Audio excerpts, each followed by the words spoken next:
एक तरफ सरकार हमारी बोलती है बेटी बचाओ बेटी पढ़ाओ, जब बेटियां बचेंगी नहीं तो बेटियां पढ़ाएंगी कहाँ से? समय में ऐसा भी हो सकता है कि माता पिता को डर लगने लगे जब एक बेटी जन्म लेती है।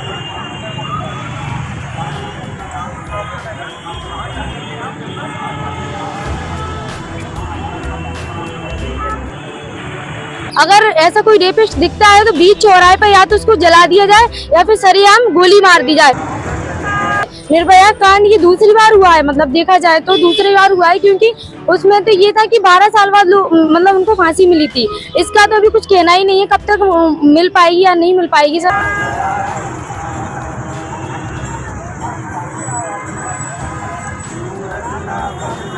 हर किसी लड़की को न्याय मिलना चाहिए, चाहे वो छोटे स्तर की हो चाहे बड़े स्तर की। कुछ घटनाओं में तो न्याय की उम्मीद बिल्कुल होती ही नहीं है। डॉक्टर की हत्या मोहिता को लेकर आज ग्वालियर के कुछ स्टूडेंट्स और प्रबुद्धजन हैं जो आज जो आप देख सकते हैं इस तरह से पूरा चौराहे पर श्रद्धांजलि अर्पित कर रहे हैं। उनको श्रद्धांजलि के साथ साथ न्याय की भी मांग कर रहे हैं। जिस तरह से मोमबत्ती लगा के इन्होंने तस्वीर लगाई है और वी वांट जस्टिस की मांग कर रहे हैं। बिल्कुल जिस तरह से देख सकते हैं इसमें और भी लोग सभी प्रबुद्धजन हैं, छात्र हैं, स्टूडेंट्स हैं, कुछ छात्राएं भी हैं। एक कुछ छात्र भी है जो गिटार लेकर अपना इस गाना गाते हुए लोगों के बारे में बता रहे हैं कि कितना बदल गया इंसान। एक वो गाना भी गाकर बता रहे थे जिस तरह से लोगों को जिस तस्वीर से लेके बोल बैठे हुए हैं। हम जानते हैं कि किस तरह से न्याय की मांग कर रहे हैं और क्या घटनाक्रम को लेकर उनके क्या विचार हैं। मैं पहले आपसे पूछूंगा, पहले आपका क्या नाम है?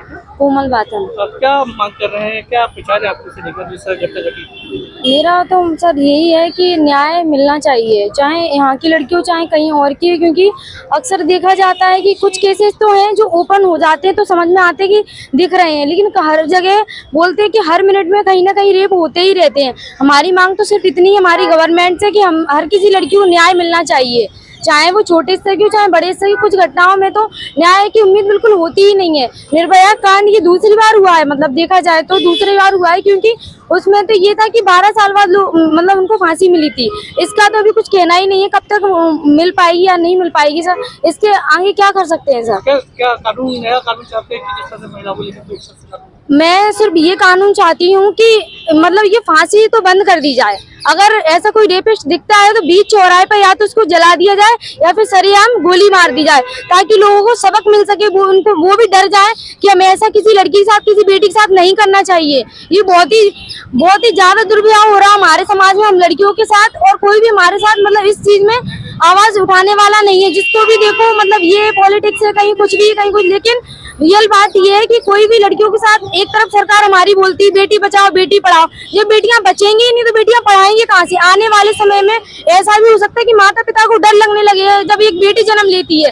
बिल्कुल, इनका कहना है कि आने वाले समय में जिस तरह से बेटियों के साथ अत्याचार हो रहा है तो कहीं ना कहीं माता पिता को भी चिंतित होंगे। और दूसरा हमारे साथ में प्रबुद्धजन भी हैं, उनसे पूछते हैं वैसे किस तरह से न्याय की मांग कर रहे हैं, किस तरह की न्याय की मांग कर रहे हैं? बंगाल में हमारी बिटिया के साथ जो बीभत्स कांड हुआ है उसका हम सब ग्वालियर वासी बड़े भरे मन से विरोध कर रहे हैं और दुख प्रकट कर रहे हैं और सरकार से मांग कर रहे हैं कि उस बिटिया को शीघ्र से शीघ्र न्याय मिले।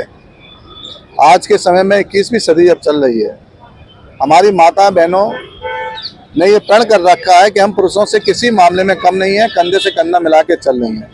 आज भारत की स्थिति ऐसी है कि हमारी माता बहन आज सड़क पर घूम नहीं पा रही हैं। ये बिटिया जिसके साथ ये जघन्य अपराध हुआ, ये पढ़ी लिखी बिटिया थी, कोई गांव की बिटिया नहीं थी, बिना पढ़ी लिखी बिटिया नहीं थी, डॉक्टर थी। जब पढ़े लिखे बच्चे हमारे सुरक्षित नहीं है इस देश के अंदर, तो फिर देश में हमारी माता और माता बहनों के साथ वो कैसे सुरक्षित हो सकती हैं? ये बड़े चिंता का विषय है। हम सरकार से मांग करते हैं कि एक ऐसा कानून बनाया जाए जिससे इस तरह के अपराधियों के मन में भय प्राप्त हो और ऐसी इस तरह की घटना की पुनरावृत्ति ना हो। मध्य प्रदेश वैसे भी इस तरह के अपराधों में नंबर 1 है। चूंकि हम मध्य प्रदेश के निवासी हैं तो हम लोगों की चिंता और भी ज़्यादा है। अगर इस पर कोई कड़ी कार्रवाई नहीं की गई, इस तरह के अपराध नहीं रोके गए, तो हम एक हस्ताक्षर अभियान चलाएंगे और इस आंदोलन को उस कड़ी तक ले जाना चाहेंगे जहाँ तक जाकर हमारी माता बहनें पूर्णतः सुरक्षित नहीं हो जाती। बिल्कुल, जिस तरह से उन्होंने मांग करी और आगे लगातार अभी इस मांग को लेकर उनके हस्ताक्षर अभियान भी चलाएंगे, लोगों से बात करेंगे। हमारे साथ एक स्टूडेंट्स और हैं, उनसे और पूछते हैं कि किस तरह से देखते हैं इस घटना को आपके। देखिए, पूरे देश में एक स्लोगन बहुत फेमस है कि बेटी बचाओ और बेटी पढ़ाओ। पर बेटी पढ़ा तो ली पर बची नहीं। इतना घिनौना अपराध और इतनी निर्मम तरीके से बलात्कार और हत्या की गई, पूरा देश शोक की लहर में है। हम सभी को इस बात पर गर्व तो बिल्कुल भी नहीं है और ना करना चाहिए कि अब कोई बताओ, कोई माँ हम कोई अपने बच्ची को डॉक्टर बनाएगी क्या? अब डॉक्टर नाम से ही डर लग रहा है लोगों को। जब डॉक्टर की तो जब डॉक्टर अपनी सुरक्षा खुद नहीं कर पा रहा तो फिर ये बच्ची यहाँ कैसे करेगी? सीधी सी बात है, अब रक्षाबंधन पर रक्षा सूत्र तो बांधे, पर अब हर भाई समझिए कि शैतानी तो बनेगा ही। अब बताइए, हर बहन की सुरक्षा के लिए अपराध बढ़ेंगे। अब एक अपराध से ही दूसरा अपराध बढ़ेगा, हर भाई अब बाहुबली बनेगा, ये तो पक्का है।